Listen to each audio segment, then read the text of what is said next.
এমনটা হচ্ছে। নিট মানে ন্যাশনাল এলিজিবিলিটি কাম এন্ট্রান্স টেস্ট। ভারতে ডাক্তার হতে হলে এই একটাই পথ।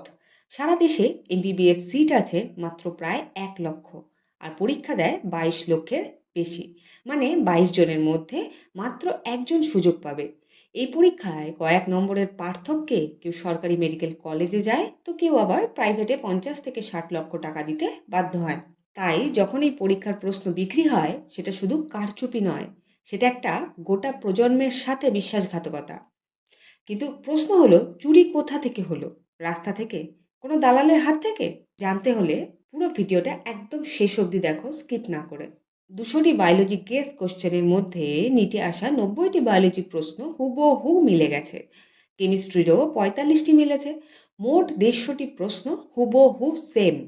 এটা কোনো কোইন্সিডেন্স নয়, এটা ভিতর থেকে লিক। এখানে এই স্ক্যামটা 2024-এর থেকে আলাদা। এবার লিক হয়েছে